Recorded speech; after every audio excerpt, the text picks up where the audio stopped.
So friends, I will open with the chant, the Saraswati Stotra, first stanza. Om Aim Aim Aim Ishtamantre Kamala Pavamukam Bocha Bhuti Swarupe Rupa Rupapakashe Sakala Gunamoye Nirgune Nirvikare Nastule Noiva Sukshme Apyavidita Vibhave Napi Vigyana Tatve Vishve Vishvantaratme Saravaranamite Nishkale Nityashute. Om, O Mother, thou revealest both the form and the formless. Thou art the embodiment of all attributes. Thou art again without attributes and change. Thou art neither gross nor subtle, and thy glory is incomprehensible. Thou art beyond knowledge. Thou art everything, the inmost self of everything, the object of adoration, even to the chief of gods. Thou art indivisible and eternally pure.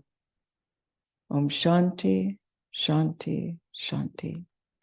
Peace be unto us all. So today's topic is Sarada Devi, an aspect of Sri Ramakrishna. Now, her birthday is often in December. This year, it will be January 3rd.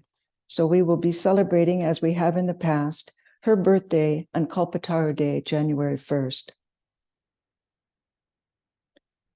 During the first 4 years of Ramakrishna's 12-year period of sadhana, from 1856 until 1867, he underwent a mood called Dasya Bhakti, Dasya Bhava, the servant attitude toward Lord Rama. The master following the devotional attitude of Mahavir, Hanuman, the monkey god. And it culminated in the vision of Sita, Rama's consort. But we might ask, why Sita? Why not Rama? Sarada Devi said at one time, Sita is an aspect of Rama. To Holy Mother, this was an axiomatic truth. It's something that she knew from firsthand experience. But again, we ask, how is something like that possible? A mother goddess being an aspect of the avatar, Lord Rama, the divine male form of God? In Patanjali's Yoga Sutras, chapter 1, Sutra 41, we find an answer. Patanjali states, Kshina vriter abhijatas yeva maner grihitri grahana graheshu tatsta tat anjanata samapatihi. A tranquil mind is like a crystal. It assumes the color of whatever is in its proximity, be it an object of concentration, the process of concentration, or the pure consciousness that witnesses the inner functioning of the mind. Now, this verse is something to really meditate upon. And it refers to a twofold yogic process of concentration and complete absorption. Tatsta, holding the mind on an object, unshakably for a prolonged period, as Sri Ramakrishna did to an extraordinary degree during his Dasya Bhakti sadhana of Lord Rama. Tat anjanata means taking on the coloring of that object. In other words, the mind becomes saturated and colored with that object of meditation. Who was Lord Rama's beloved? Sita, his cherished wife and divine consort. Sita was established in Lord Rama's heart. That was Sita's abode. So just as a crystal takes on the color of the object that draws near it, in other words, Sri Ramakrishna's crystal pure mind meditating on Lord Rama, the mind takes on the shape and qualities of the object of meditation, the innermost being and essence of our outer form. This state describes absorption and samadhi, the aspirant's ability to become one with the divine. It merges with the divine.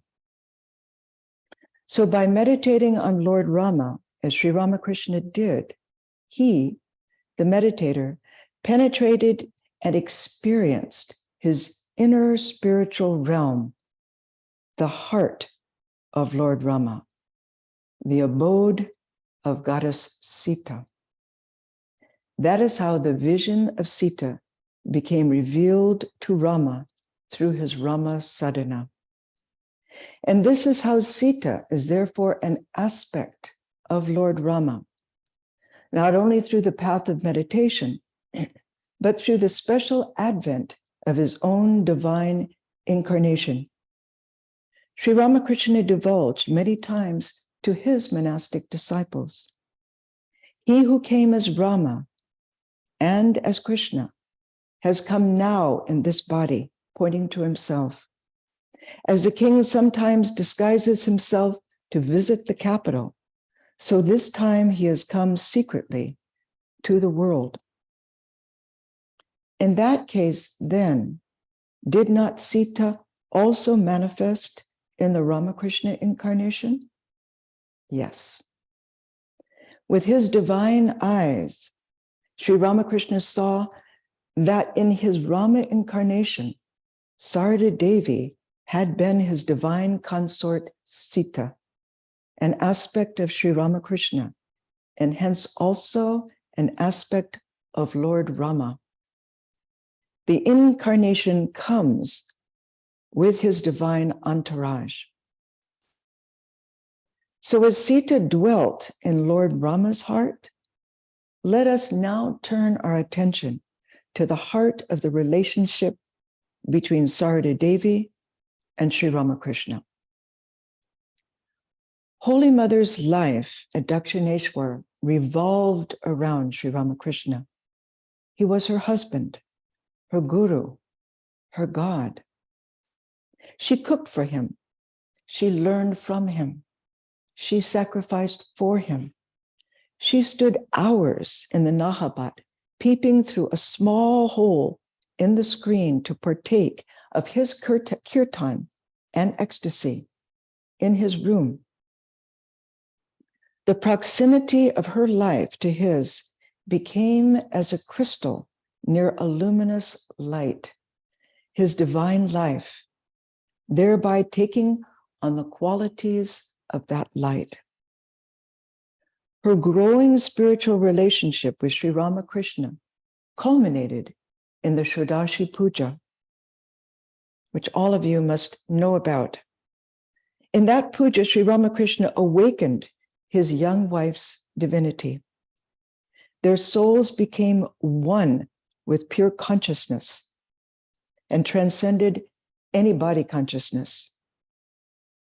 What transpired in Sarada Devi's inner realm at that time?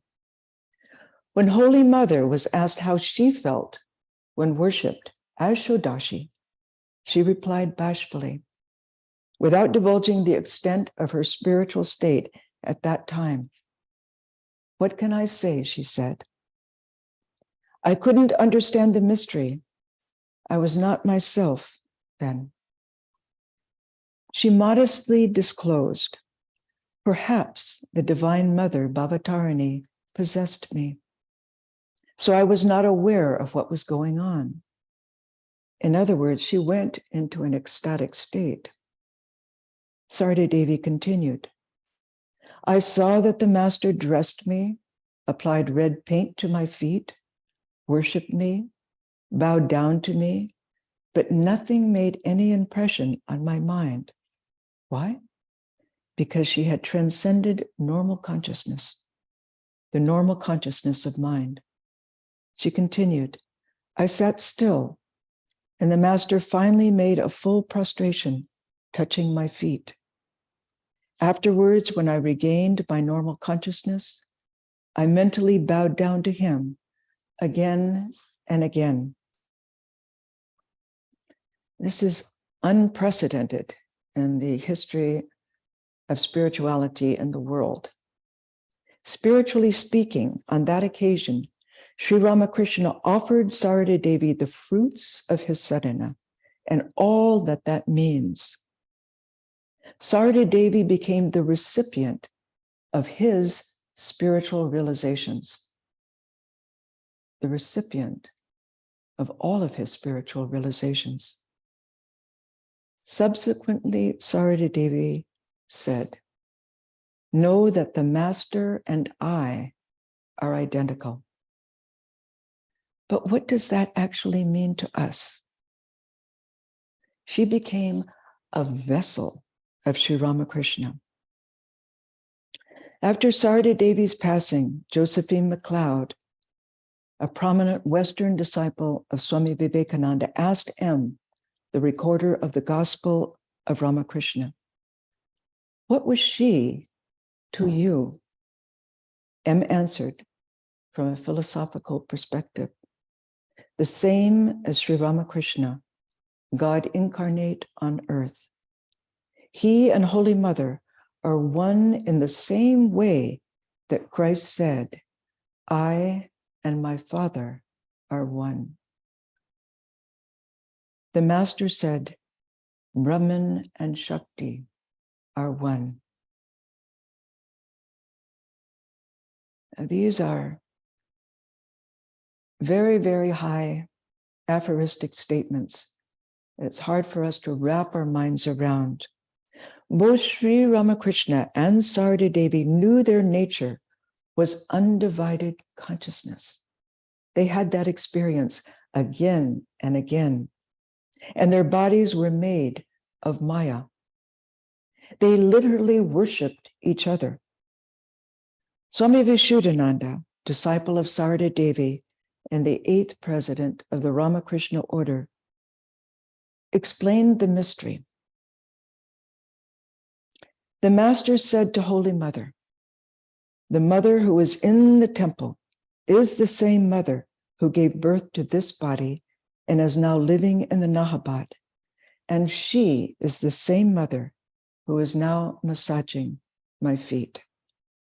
He goes on, it seems to me, the Swami said, that the master saw Holy Mother from 3 angles. He gave advice to Sarada as a disciple.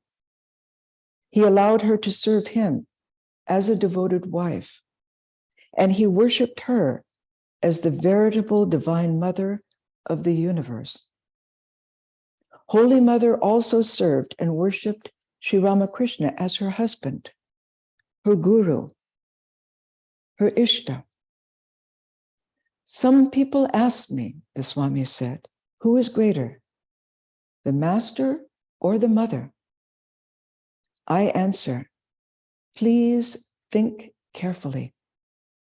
The master worshipped the mother, and she gracefully accepted the worship. Now you decide yourself. Their relationship had yet another dimension. Now see, these wonderful truths are something to meditate upon, not just something to hear and go about our business. There's something that tells us about the inner realm upon that which we are meditating. Sri Ramakrishna saw Sarada Devi as the Divine Mother. He said, she is my Shakti, referring to her in this way as the divine feminine aspect inextricably linked to his avatarhood. Every avatar comes with the Shakti power, just as M had described in their relationship. And in this connection, the scriptures say, Shakti, Shaktiman, Abheda. Shakti and the possessor of Shakti are inseparable. But how can we, as aspirants, wrap our heads around this mysterious truth? We hear it, we read it, but what does it mean? What is the philosophy that can substantiate that Brahman and Shakti are one? That Sri Ramakrishna and Sarada Devi embody two aspects of the same reality. Sri Ramakrishna used to give the analogy of fire and its power to burn. The two are inseparable. We cannot imagine fire without its power to burn. Similarly, we cannot separate Brahman from its Shakti power. Nor can we meditate on Brahman, the impersonal reality, without its power, the divine feminine, because Brahman is beyond thought's compass. We cannot meditate on Brahman. Brahman is beyond the mind. Brahman is something to be experienced. From a more intimate and personal perspective, on March 19th, 1917, Holy Mother wrote to her disciple Manada Shankar Dasgupta. She said, if you have a keen desire to meditate on my form, do it. There is no difference between me and the Master. The only difference is between the two forms. The Master dwells in my body. The Master dwells in my body. Here she is pointing to a profound truth. That being on which Mother meditated year after year was her innermost self. And so also to a much lesser degree, that upon which we meditate is also the essence of our being. A realized soul who comes into your company would know immediately that form upon which you meditate. Why? Well, depending on the quality of your meditation, the years of your sadhana, and so forth, that presence emanates from your being like a fragrance.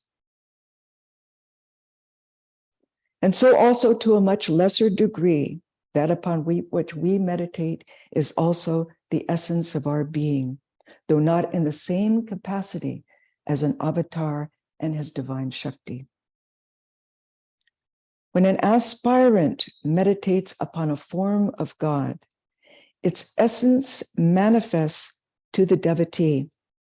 Its outer form dissolves into its essence.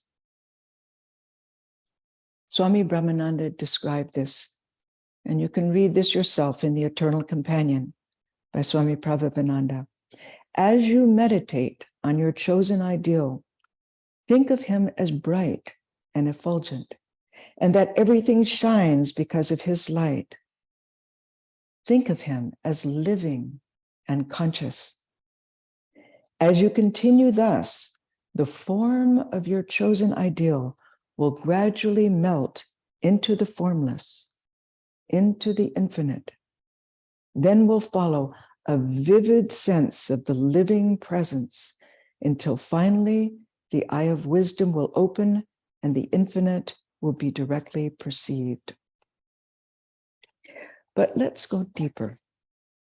What was the complete nature of Sri Ramakrishna's divine Shakti? Sri Ramakrishna's chosen ideal, whom he lived, moved, and had his being in, was Mother Kali. We know from Sarada Devi's biography, all goddesses were manifest in her, including Mother Kali. When Hridoy, Sri Ramakrishna's nephew, was jealous of Holy Mother and treated her rudely, Sri Ramakrishna warned him, look here, you may insult me, but don't hurt her feelings. If he who dwells in this, meaning himself, hisses, you may somehow get by. But if he who dwells in her hisses, no one, Not even Brahma, Vishnu, or Shiva will be able to protect you. She kept herself hidden, but she exposed herself on certain rare occasions. Once after Sri Ramakrishna's passing, when preparing to travel from Jairambati to Kamapakur to Calcutta, Shivaram, Holy Mother's nephew, begged his aunt, "Will you tell me who you are?" "Who else am I?" she said. "I am your aunt." Holy Mother was reticent to speak about her divinity. Later, as the sun was about to set, seeing Shivaram standing alone in the meadow, Holy Mother said, "People say I am Kali." "Are you really Kali? Is it true?" Shivaram asked. "Yes," Holy Mother replied. Later that day, Shivaram begged her, "Mother, please take away all my responsibility for this life and the next. You told me about your true nature. Please confirm that once more." Holy Mother then consoled Shivaram by caressing his head and said calmly and gravely, "Yes, I am that Kali." Sometimes she would reveal herself to her disciples. One such, Manoranjan Chaudhary, was encouraged by M to go to Jairambati and seek her blessings. When he went and asked for her grace, she agreed to initiate him that morning after puja, but first requested him to bathe in a nearby pond. M had told Manoranjan to offer Mother a thin red bordered cloth, 1 rupee, and hibiscus flowers, which he presented to her. She then initiated him and taught him how to repeat the mantra on her own fingers. She used her own fingers as an example. Pointing to Sri Ramakrishna's photo, she said, "He is your Ishta, your chosen ideal." Manoranjan then related, "After initiation, I bowed down to the Mother. When I raised my head, I did not see her. Instead, I distinctly saw Mother Kali seated in place of Holy Mother.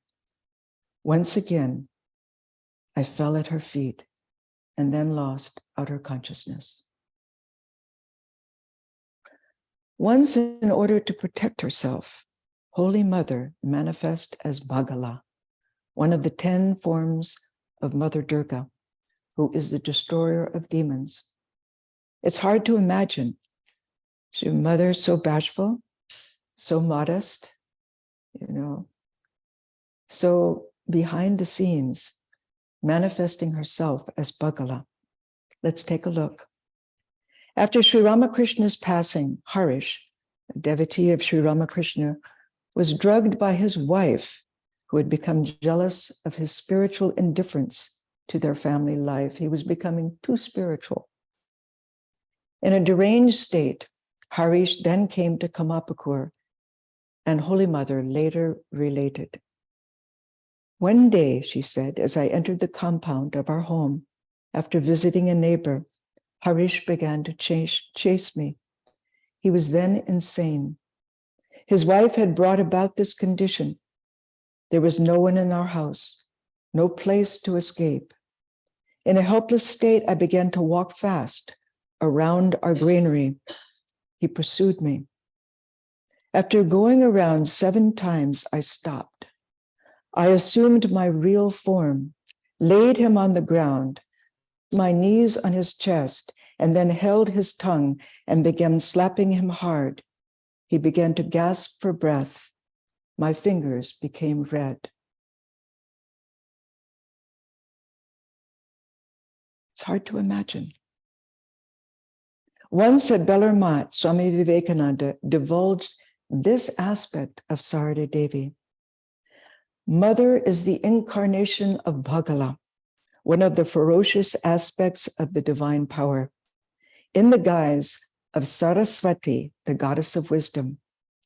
Outwardly, she is all peace, but inwardly she is the destroyer of evil.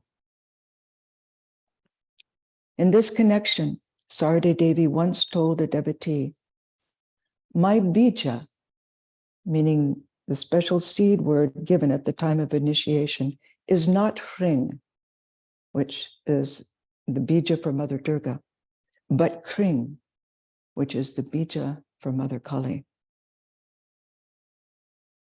But we cannot forget that in a more universal sense, Sarada Devi saw Sri Ramakrishna as the embodiment of all gods and goddesses, which naturally would also include all her own divine forms, Kali and Durga, Radha and Sita, Bhagavati, and all the others as well, which she made manifest to certain blessed devotees. And if you read her life closely, you will find these special manifestations.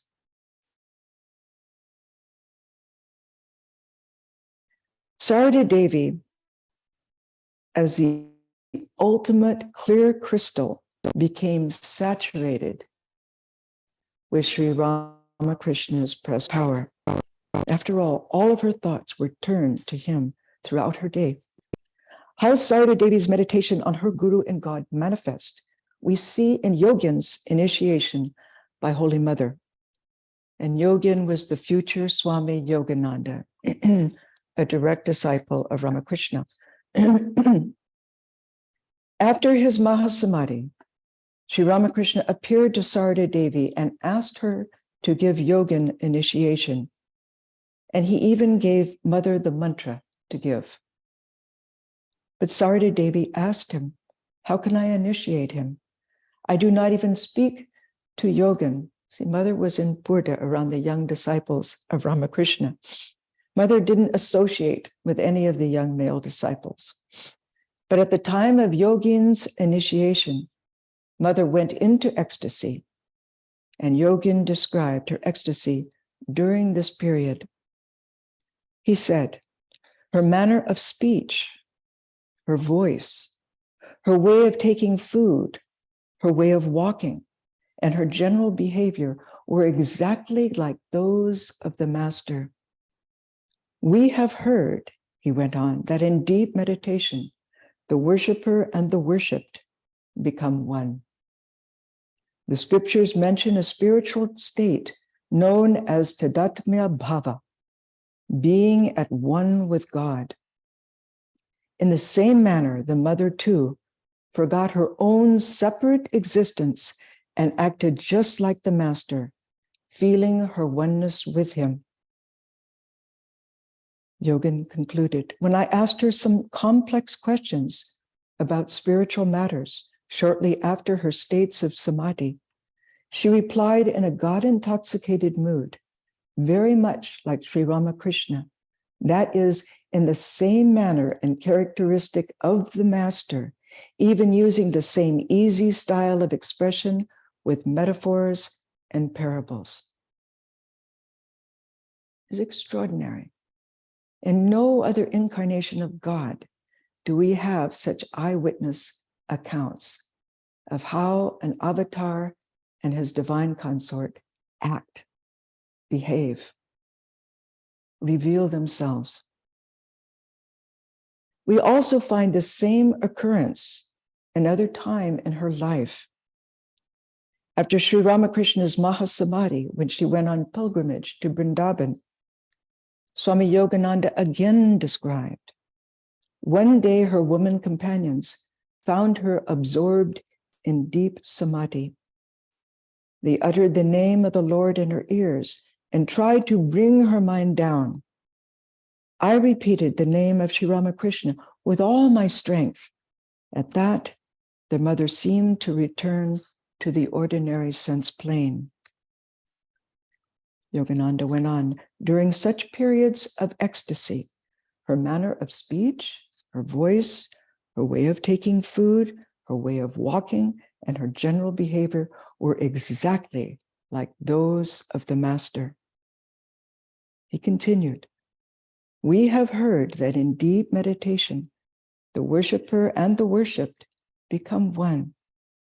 We have read in the Bhagavata how the gopis, unable to bear separation from Krishna, became so deeply absorbed in the thought of him that for the moment they forgot their own individualities and behaved as though they were Krishna. In the same manner, Holy Mother too forgot her own separate existence and acted just like the Master, feeling her oneness with him.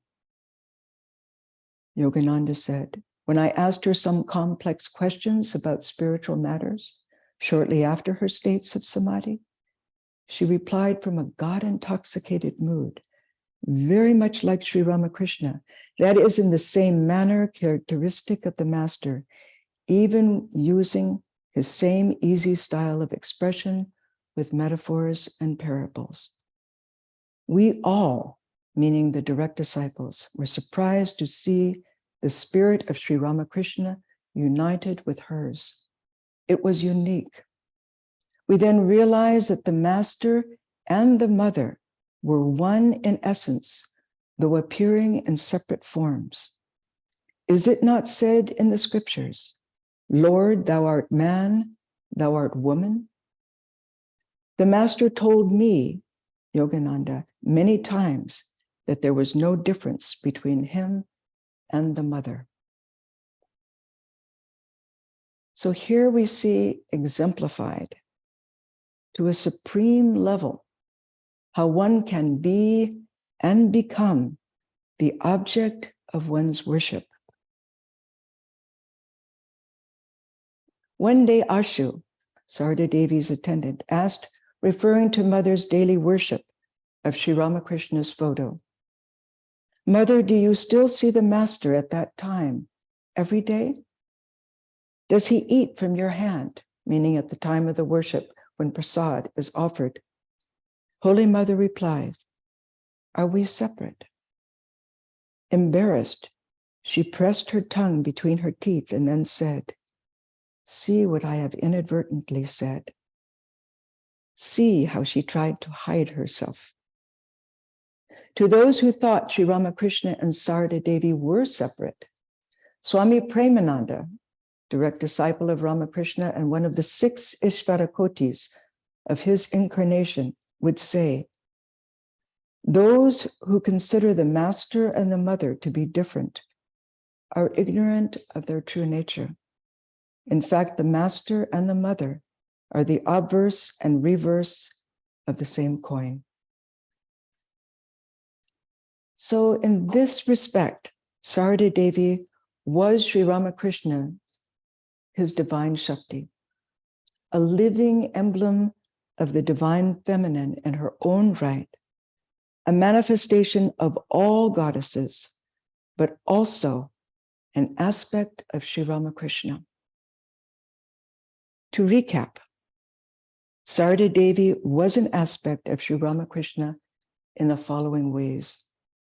From the bhakti standpoint, during the Shodashi Puja, Sri Ramakrishna bestowed on her the fruits of all of his spiritual sadhana.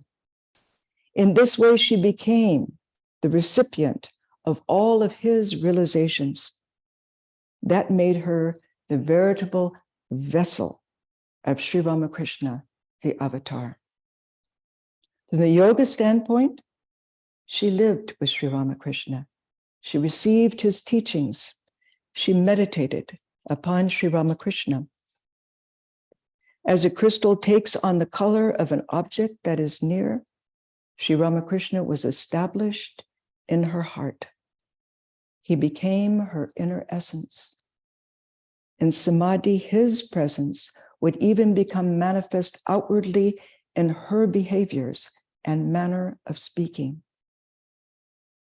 From the Tantra standpoint, she embodied Sri Ramakrishna's chosen ideal, Mother Kali. As she herself divulged, I am that Kali. As the consort of the avatar, she was his Shakti.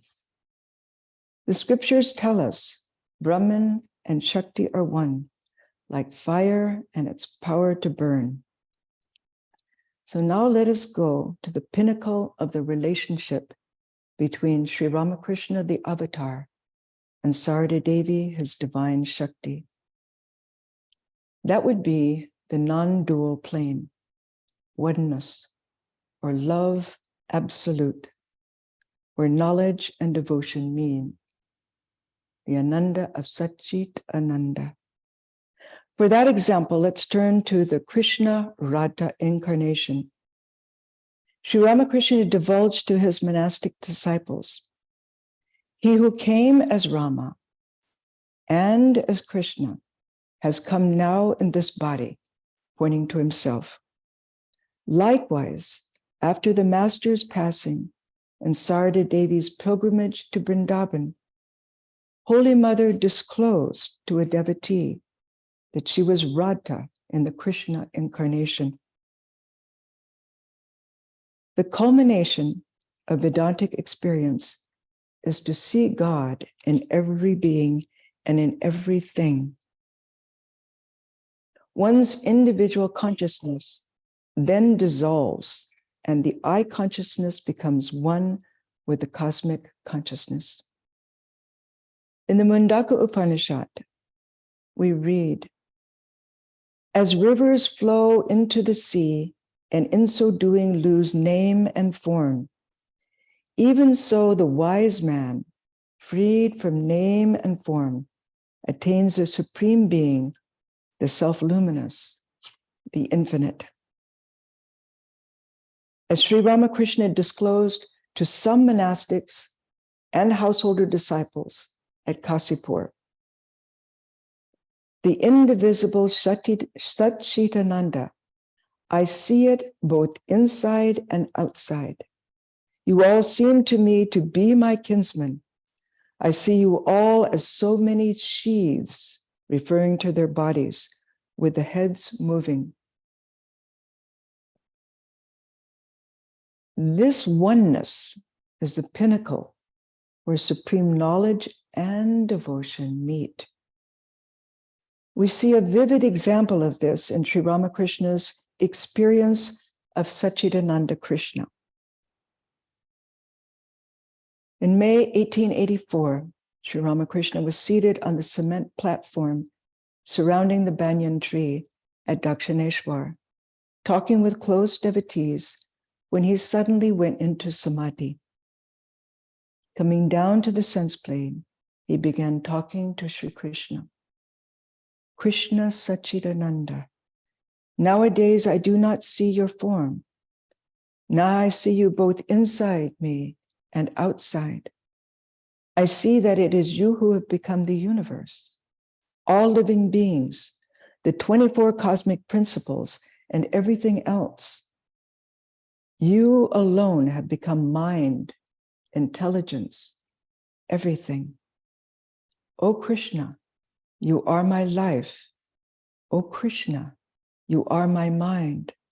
O Krishna, you are my intelligence. O Krishna, you are my soul. O Govinda, you are my life breath. You are my life itself. At one time, referring to Radha and the gopis, Sri Ramakrishna described their experience of Satchidananda Krishna. And you know, in the convent in Santa Barbara, we would read the gospel out loud every evening after arati. And so it would take us a complete year to go through the entire gospel because we would read about 20 minutes. Year after year, and it was only much later that I came across this passage, astounded. Sri Ramakrishna described their experience of Satchidananda Krishna. Quote, when one is intoxicated with prema, the highest devotion, one sees God in all beings.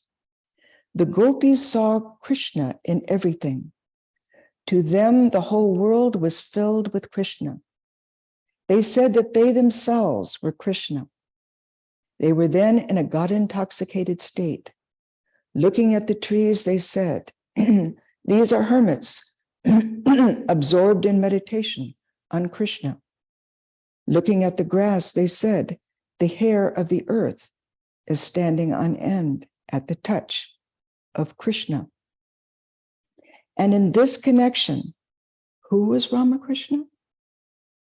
In his own words, he who was Rama and he who was Krishna. What does that mean? He was Satchidananda Krishna himself, Satchidananda Rama, and verily Satchidananda Ramakrishna. Sarada Devi had the realization of the Satchidananda aspect of Sri Ramakrishna in Jaramati. Swami Parameshwarananda described, the mother's health was not good, and her mind was indrawn most of the time. She was performing all her duties in the household, but the focus of her mind was towards the infinite. One day, she prepared the Naivedya, the food offering for the Lord, in the shrine, and the door was open. Niranjan, a greedy boy from the Banerjee family, cast a hungry look toward the shrine. Holy Mother told me, the look of that boy has made the food bad, defiled. It cannot be offered to the master. So just as sometimes we eat something through our eyes, Mother could see that that boy was eating through his eyes the food. She said, prepare fresh food for the master. When the fresh Naivedya was ready, the mother offered it to the master. Another day, the Swami said, I saw that boy on the veranda. Before offering the Naivedya to the master, the mother gave some of it to that boy to eat. Surprised, I asked her, Mother, the food has not yet been offered to the master, and you have given some of it to that boy, the very boy who had defiled the food by eating it through his eyes the previous day? She replied, my son, the master also dwells in him. The Swami said, I became apprehensive, but could not say anything. On another day, she took some food from the offering plate and gave it to Gangaram, her pet parrot. I protested, Mother, what are you doing? The Naivedya has not been offered to the master, and you have given it to Gangaram. She replied, it is all right, my son. The master dwells in the bird. One evening, she poured some milk into the master's bowl and asked me to drink from it. Dumbfounded, I asked her, Mother, how can I drink the milk from the master's bowl? She said, the master exists inside you. I am telling you to drink. I protested several times, the Swami said, but she insisted I drink milk from that bowl. One night, her attendant had no pillow, and she gave her own pillow to her attendant to use. When I protested again, she said, my son, it is all right. The master also lives in her. The Swami continued, when I observed the mother's mood, she was seeing the master in every being. I thought she would probably depart from this world soon. Such supreme love the gopis had for Krishna culminated in their feeling, verily, I am Krishna. Swami Vivekananda shared what Ramakrishna disclosed, how the gopis' love for Krishna led to the highest experience of Brahman. Sri Ramakrishna said, again in the gospel, a hidden passage, the gopis' love was pure divine love. They surrendered their bodies, minds, souls, and everything to their beloved Krishna. The master continued, it is said in the Bhagavatam that Krishna played the Rasa Lila, the divine sport, with the gopis on a full moon night in the autumn. At that time, his energy went to the Sahasrara, the seventh crown, seventh chakra in the crown of the head. And he was immersed in deep samadhi in the realm of light and bliss. And the gopis also had the same experience. In the same way, Sri Ramakrishna's disciples realized that their master and the mother were the same being in two different forms. There was no sex consciousness within them. But what does that mean? Again, in the gospel, in a hidden passage, Sri Ramakrishna explained the divine mystery of this state of consciousness to an intimate group of male devotees in his room at Dakshineshwar by way of a profound example we find hidden there. The master disclosed, Sri Ramakrishna has a peacock feather on his crest. The feather bears the sign of the female sex. The significance of this is that Krishna carries Prakriti, the female principle, on his head. When Krishna joined the circle of the gopis to dance with them, he appeared there as a woman. That is why you see him wearing women's apparel in the company of the gopis. The master continued, unless a man assumes the nature of a woman, he is not entitled to her company. Assuming the attitude of a woman, he can sport with her and enjoy her company. So this is the hidden meaning of the Rasa Lila.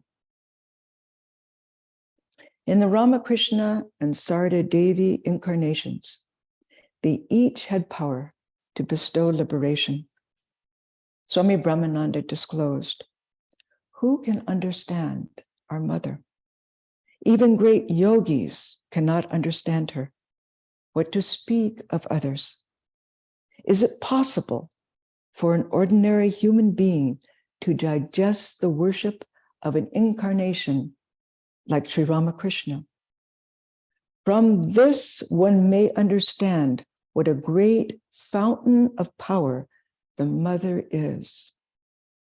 We have seen with our own eyes that the mother has been taking the sins and afflictions of many people upon herself and giving them liberation. Can anyone but the Divine Mother have this power? Ramananda continued, our mother is Mahamaya herself, but such is her Maya that none can understand her. Inside the great ocean of realization, outside absolute calm. If you want the grace of Ramakrishna, first propitiate the mother. The mother is the supreme primordial power herself. She holds the key to the knowledge of Brahman in her hand. There is no difference between Sri Ramakrishna and the mother.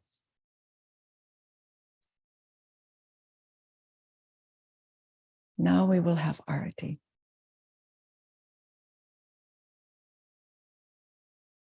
Subhadeep, would you like to pass out the books?